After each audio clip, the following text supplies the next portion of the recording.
آره خلاصه دیگه. ولی دیگر مرغو به گربه ندین، گربه فلج میشه.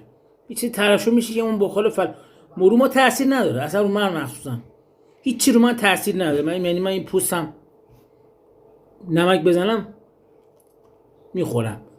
تاثیر رو معده ما نداره. ما تهرانی‌ها و ایرانی‌ها چیزی به معده ما نمیتونه غلبه کنه، چه برسه آمریکا و اسرائیل. معده خودمون از خودمون قوی تره.